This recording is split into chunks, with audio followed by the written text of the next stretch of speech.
لفظ راجپوت دو الفاظ یعنی راج اور پوت کا مرکب ہے۔ پوت کا مطلب بیٹا، جبکہ راج ایک سنسکرت لفظ ہے جس کی معنی چمکیلی یا چمکنے والی چیز ہے۔ تاریخ ہند کے مطابق سب سے پہلے راجپوت کا لقب آریاؤں کی ایک ذات کشتری کو دیا گیا تھا۔ موسمیاتی تبدیلی اور خشک سالی نے آریائی خاندانوں کو نقل مکانی کرنے پر مجبور کر دیا تھا۔ آریائی خاندان تقریباً 1500 سے 2000 قبل مسیح کے درمیان ہندوستان آئے تھے۔ ابتدا میں جب آریا لوگ پنجاب میں آباد ہوئے تو وہ چھوٹے چھوٹے خاندانوں میں بٹے ہوئے تھے۔ وہ اپنی تمام ضرورتیں خود پوری کیا کرتے تھے۔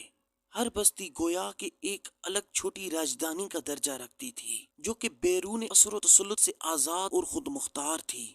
اس دور کے آریائی خاندان ضروریات زندگی کی اشیاء یعنی کھانے پینے کا سامان، لباس اور دیگر اشیاء ضرورت صرف جانوروں کی شکار سے حاصل کر لیا کرتے تھے۔ اس دور میں جانور کی تعداد ہی دولت کا معیار ہوتی تھی۔ جس خاندان کے پاس جتنے زیادہ جانور ہوتے تھے وہ اتنا ہی امیر سمجھا جاتا تھا۔ اس دور میں زمین پر آبادی کا تناسب بے حد کم تھا اور یہاں کے جنگلات، زرعی زمینیں، شکارگاہیں، چراگاہیں آریائی خاندانوں کی کفالت کے لیے کافی تھیں۔ لیکن اس کے بعد جیسے جیسے آبادی بڑھنے لگی تو وہ چھوٹے چھوٹے قصبے جو انہوں نے آباد کیے تھے وہ شہروں میں تبدیل ہونے لگے اور چھوٹے چھوٹے خاندان قبیلوں کی صورت اختیار کرنے لگے۔ اس طرح ان کی غذائی ضرورت بھی بڑھنے لگی۔ اب ان آریاؤں میں جنگ اور لوٹ مار کا رواج شروع ہوا۔ اپنے قبیلے یا خاندان کی کفالت کے لیے یہ لوگ ایک دوسرے پر حملے کرنے لگے۔ طاقتور قبائل کمزور قبائل کے مویشی وغیرہ لوٹ لاتے تھے، اور یہی وجہ تھی کہ ان آریاؤں نے اپنے گھر دشوار راستوں اور پہاڑوں پر بنانا شروع کر دیے تھے، یعنی قلعے وغیرہ بنانا شروع کر دیے تھے۔ اس وقت آریا مختلف ذاتوں پر مشتمل تھے اور اپنے پیشے کے حساب سے 4 ترتیبوں میں بٹے ہوئے تھے۔ وہ 4 ترتیبیں یوں ہیں: پہلا، مذہبی گروہ، دوسرا، تجارتی گروہ، تیسرا، غلامی یا چاکری کرنے والا گروہ، چوتھا، جنگجو یا عسکری گروہ۔ پہلا، مذہبی گروہ۔ مذہبی گروہ برہمنوں پر مشتمل تھا۔ برہمنوں کا کام صرف اور صرف عبادت کرنا تھا، گویا کہ اس گروہ کا رتبہ سب سے زیادہ تھا۔ اس وقت برہمن ذات کے لوگ عبادت کے علاوہ اور کوئی کام نہیں کیا کرتے تھے۔ دوسرا، تجارتی گروہ۔ یہ تجارتی گروہ زراعت، دستکاری، صنعت اور تجارت سے وابستہ تھے، اور تجارتی گروہ کے لوگوں کو ویش کہا جاتا تھا۔ تیسرا، غلامی یا چاکری کرنے والا گروہ۔ اس گروہ یا ذات کے لوگ شودر کہلاتے تھے اور ان کے ذمے غلامی یا چاکری کرنا تھا، اور کوئی کام یہ لوگ نہیں کیا کرتے تھے، اور باقی ذاتوں کی نظروں میں ان کو حقیر سمجھا جاتا تھا۔ چوتھا اور آخری، عسکری گروہ۔ یہ عسکری گروہ کشتری ذات پر مشتمل تھا، جن کے ذمے صرف اور صرف سرحدوں کی حفاظت کرنا تھا، اور اس وقت معاشرے میں دوسرا بڑا درجہ بھی اس گروہ کا تھا، اور ان کی اولادیں آگے راجپوت کہلائیں۔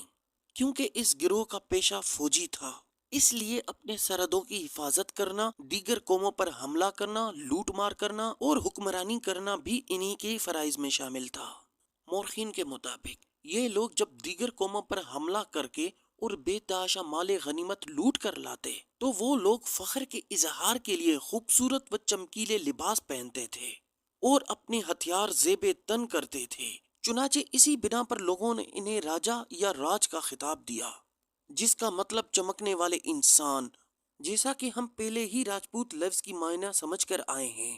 راج ایک سنسکرت لفظ ہے جس کی معنی چمکیلی یا چمکنے والی چیز ہے، تو ان کے چمکنے والے لباسوں کی وجہ سے ان کو راج یا پھر راجا کہا جاتا تھا۔ پھر بعد میں انہی راجاؤں کی اولادیں راجپوت کہلائیں، جس کا مطلب یہی ہوا کہ چمکنے والے انسانوں کی اولادیں۔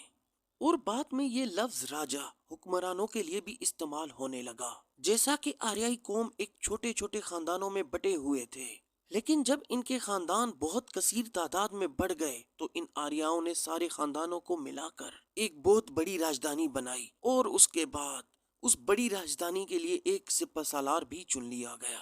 پھر اسی راجپوتوں کے گروہ نے مختلف علاقوں پر حکومت کی۔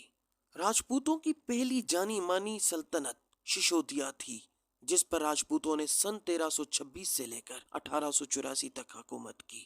تاریخ ہند کے مطابق راجپوتوں کی مدد سے ہی انڈیا میں مغل سلطنت کی بنیاد رکھی گئی۔ آج راجپوت آبادی ہندوستان کے ساتھ ساتھ جنوبی اور مشرقی پاکستان میں بھی پائی جاتی ہے۔ ان علاقوں میں راجستھان، ہریانہ، گجرات، مشرقی پنجاب، مغربی پنجاب، اتر پردیش، ہماچل پردیش، جموں، اتراکھنڈ، بہار، مدھیہ پردیش اور سندھ شامل ہیں۔